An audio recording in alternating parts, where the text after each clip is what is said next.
So I wanted to do kind of a commentary, like a director's commentary sort of thing on the Junkrat experience, which I just uploaded yesterday as of today. Excuse the voice crack. Before I did, though, before I get into the video, what I'm going to do is I'm going to let the video play, and then I'm going to point out certain things about it here and there, and tell you kind of how the process went, how we basically got together and made the video and everything. But before I do that, I want to address this comment. I'm going to leave the username out, but it says here, I play a lot of Junkrat, and this video wasn't really relatable or comedic in my opinion. I hope your next video in the X Experience series will be better. Well, first of all, thank you for the feedback. I know that, you know, not everything I make is going to be universally loved, I guess. One of the things that I experienced in gross detail was the amount of people who thought that the Reaper experience, the Symmetra experience, and the Roadhog experience were all meant to be 100% real representations of the game, which couldn't be any further from the truth. The thing about the series was that whenever I started it off, it was never really intended to be super relatable. I mean, the Symmetra experience was one thing because that was supposed to be just kind of a one-off thing. There wasn't really supposed to be anything past that. It was a stupid little shitpost video, and that was about it. It was basically a commentary on the fact that Symmetra fucking sucked then. She's a lot better now, and I'll get to that later.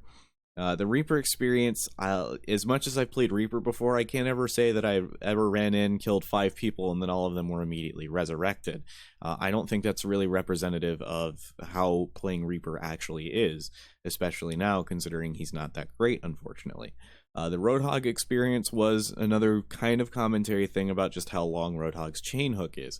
But the difference there was that as long as it is, I don't think that it's like stupid, or I don't think that it needs to be changed as far as the length goes. I just thought it was a funny joke to think, wow, look at Roadhog, he's throwing his hook and it's going across the entire world basically. In fact, one of the things we did in that video was draw a map so that we could make sure that it at least made a tiny bit of geographical sense. Excuse me. So I get the concern, and I get that you know, it's not exactly relatable, but at the end of the day, you kind of have to figure out what you're going to do, whether you're going to make it relatable or you're going to just try to make a joke.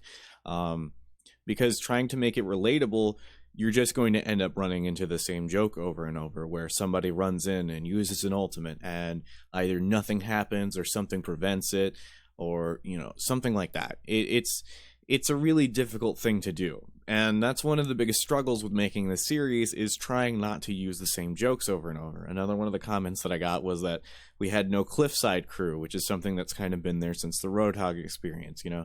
Then we had the McCree experience right after that one, and there was, you know, McCree, there was Roadhog, and there was Lucio all sitting at the edge. There was the Hanzo video I made where you could see Lucio and Roadhog were standing in the background at the very end.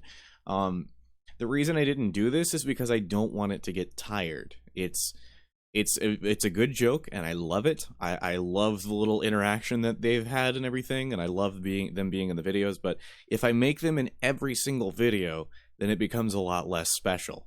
So as time goes on, it's not like you're never going to see them again. The Cliffside crew will be back eventually, but I'm not going to say when, and I'm going to keep it a surprise and try to keep it in the background instead of making it the focus.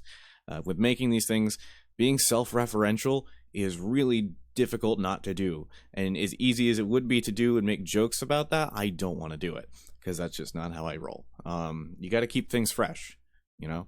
That's one of the reasons I took such a long time to make the new one, because I wanted to make sure when I came back I wasn't relying on the same shtick that I was using before. But this is a learning process. I thought the video was pretty good. It went over pretty well, probably better than any video that I've put out since the last experience video that I made, so I'm very happy about that. So without further ado, let me talk about the Junkrat experience and the things that go into making these videos. And let me start by pointing out a mistake, because I'm just full of those. So if you look over here, you can see this outline, maybe. Well, hang on, let me turn off this image. Okay, so if you look right here, you can see this outline. And this outline is a Lucio. A Lucio who will appear later in the video. I didn't realize he was in the shot. And that's one of the things that I've always complained about with this spectator mode, is that whenever I'm filming, if somebody's in the shot, they have to move. And considering the ridiculous fucking AFK timer people constantly have to be moving, which means stuff like that is more at risk of happening.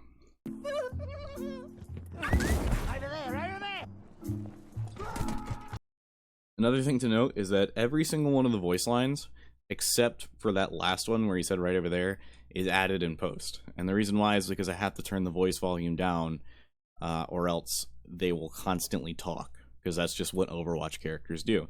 What's not seen is that there is an Ana over here and another character, and because of the fact that Junkrat spots them and he's heading towards them, he says right over there, which is basically his way of saying enemy contact. So that's one of the most difficult things about doing this, is removing all the lines and then adding them again in post and making sure they sync up.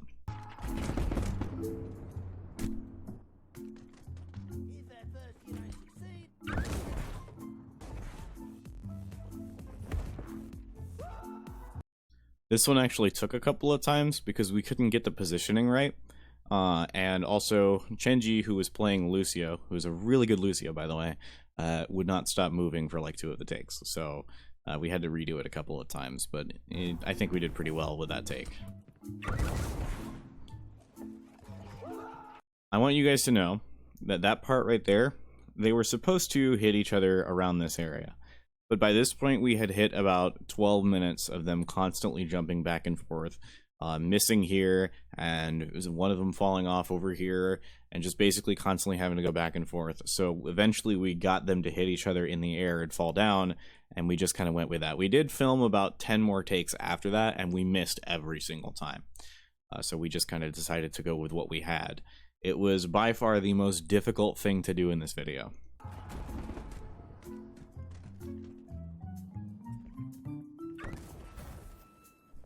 Believe it or not, we had to do that one like 3 times because he kept landing on the wall instead of running into it. That was not a headshot.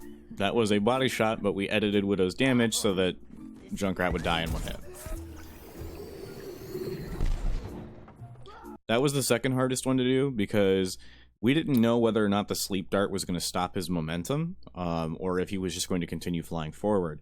So one of the things that we decided was we would have a Pharah there to boop him off the edge if he did continue with his momentum, which he did.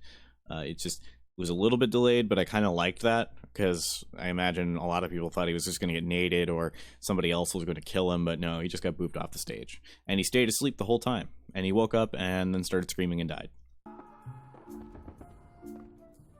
It's also worth mentioning we all died laughing at that part. I just noticed something that I never noticed before. This right here is yet another case of somebody constantly having to move around and being in the shot. That is a Pharah, I'm pretty sure. So, yeah, again, mistakes are what I'm good at. We did about 3 or 4 takes of that one, I think. We were gonna go with another cut, and in fact, some of the people that I filmed with were like, why didn't we go with that cut? Well, I was watching it in post, and I liked that one a lot more. It looked sillier, so that's what I decided. This one is by far my favorite one. That was, to me, that was the funniest one, personally, if I had to decide. This is, we had to restart the custom game, in order to do this part, so that I could do it in first person, because everyone else had been played by an actor, or like been played by somebody that was starring in the video, until this point. And it's interesting to note that when I made that jump the first time, or tried to make it, I left-clicked instead of right-clicked, so I just walked off to my death. And this was really annoying because I set the respawn timers to a little bit higher, and I'll explain that in a second. That's another mistake. I didn't mean to show the Bastion right away, but that's okay. So then immediately gets mowed down and then just lays there dead. And the reason the respawn timers were set so much higher is that when you're stuck respawning, the bodies stick around longer, and that's kind of what we needed to do. It's unfortunate that I kind of overestimated it because it was 30 seconds. So that's pretty much the entire video. Like I said before, I had to kind of sync up every single one of the voice lines and everything. So, you know, over here, whenever Junkrat's laughing, that was added in post. That was what I did basically. Is you go into the game, you turn down the sound effects volume, you turn down the music volume, and you just keep the voice volume all the way up. And then you go into the hero gallery, pick your hero, pick a taunt or a voice line, or you get a custom game going and you try to trigger certain voice lines. For several of these, I had to get into a game with somebody who would kill me right outside of spawn over and over so that I could get the respawning lines, like if at first you don't succeed, blow it up again, you ain't getting rid of me that easy, etc. And yeah, it was kind of a pain in the ass because there's really no other way to get the sounds out of Overwatch. You kind of have to isolate them that way. So it's you kind of have to plan around that until it's a little bit easier to get the sounds. There do exist directories out there that have some of the sounds, but there's no place out there that I know of that has all of them. So that's pretty much the entirety of my commentary on the Junkrat experience. I might make some more for the other experience videos if I can still remember exactly the entire process that went into all of them, which I'm pretty sure I can. Thank you all for watching. I hope you found it interesting, and I'll see you next time.